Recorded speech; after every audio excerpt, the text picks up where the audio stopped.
Welcome to episode 81 of the Preferred Experience podcast. I'm Chris LeSueur here at the gym. Open gym's going on right now. We got a few people in there hitting it hard and having a good time. Today I have a little bit different topic than I normally would do, and it's should I force my child to exercise?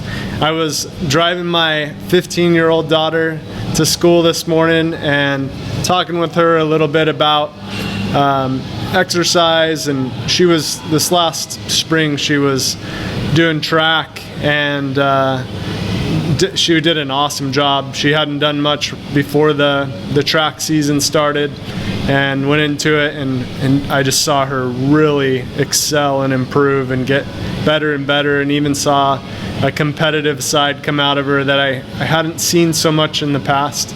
And it was really cool to see that. I was excited about it. And then summer came and she slept in super late. She's a 15-year-old, I get it. I definitely had some time like that when I was younger.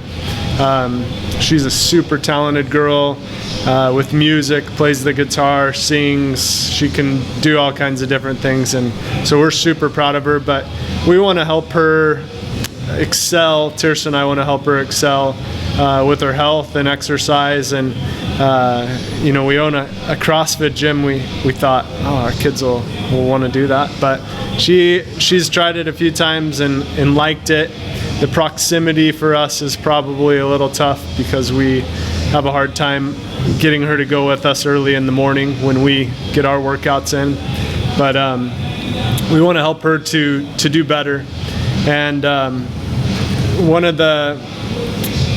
asked her why she hasn't been doing anything, and she's like, it's just too hot and I don't want to get up early. And I totally understand that with a young teenage girl.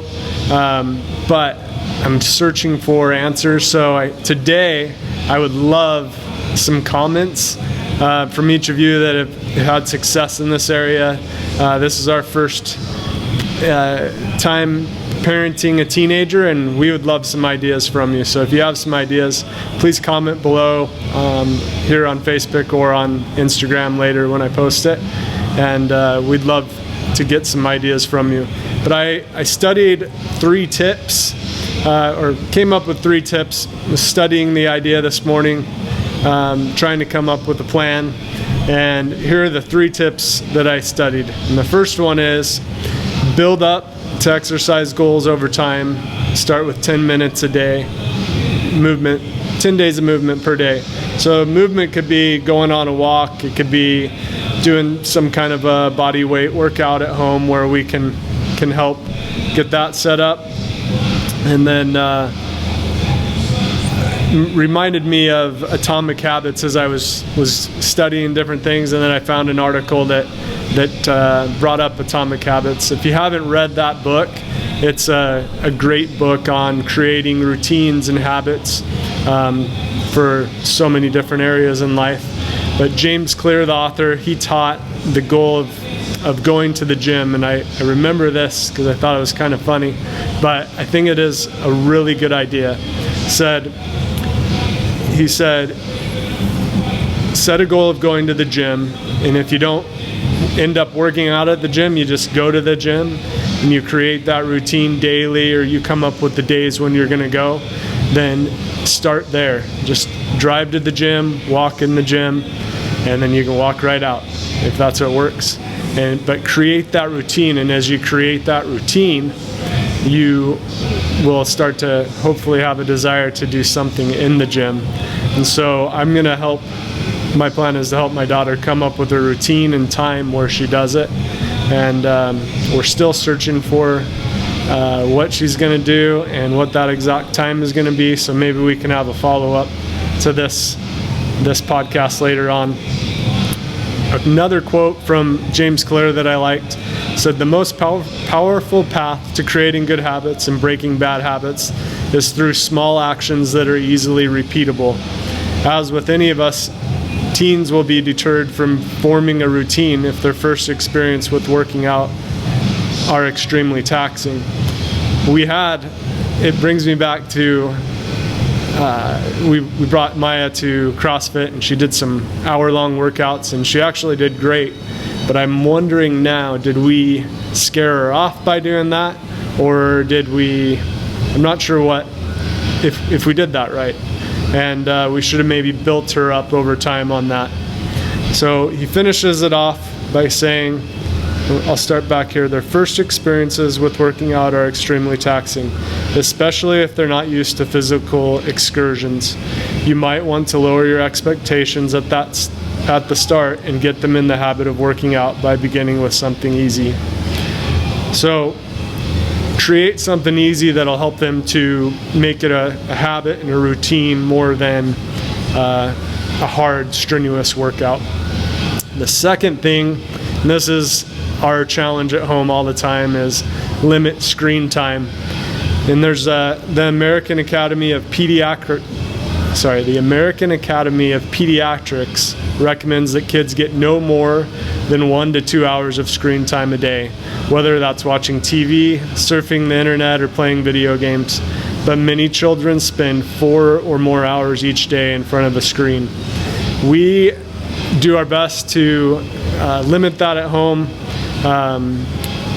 We may need to tighten it up a little bit and come up with a plan with her, but I think the biggest thing is with limiting screen time is create a plan with your kid and really have some buy-in on that and teach why it's important.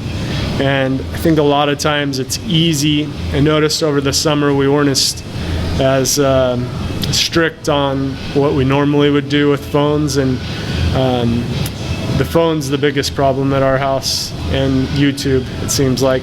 But we've got back to that now that we're back on a normal routine with school, and but really important to get our kids buy-in on that and set some parameters that'll help them to progress. I really feel that is one of the biggest things stopping some of our kids from going out, mainly our oldest. Our younger kids, they stay really active with the pool and with their friends and dance and gymnastics and all that.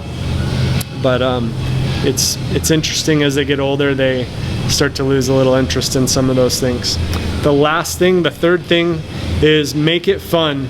We'll occasionally take our kids to rock climbing gym here at the Gilbert Rec Center or Phoenix Rock Gym that's in Tempe, and they love that. That's a really good time as a family, good physical activity as a whole family.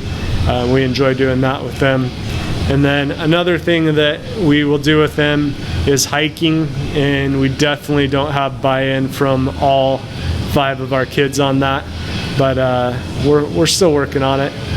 It's fun to get out there, get away from all the electronics, and get into nature. We actually had the chance to do that 2 weeks ago on a Sunday afternoon. It was like 80 degrees in July. It was insane, but we had a good time doing that, and definitely had a lot of grief at first, but as we kept going, it got better and better, and we had some great conversations and really had a fun time doing that.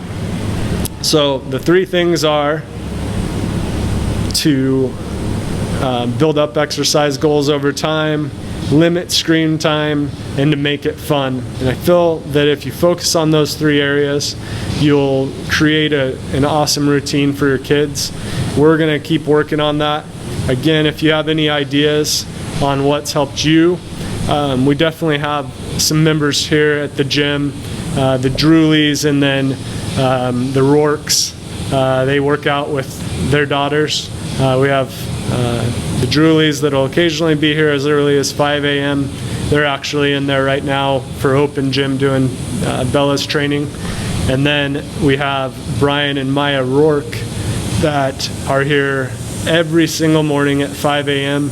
And I am just so impressed that both of them have done that. And I feel like the next step would be to have them on the podcast and see how and and when they were able to create that with them, because they are just crushing it and we're super proud of them. Thanks a lot though for joining me today, for listening. Hope this helps. Please help me with some ideas if you have some other ideas to help your kids improve. I would love to hear them. And that is it for today. Thanks for joining me, and I will see you soon.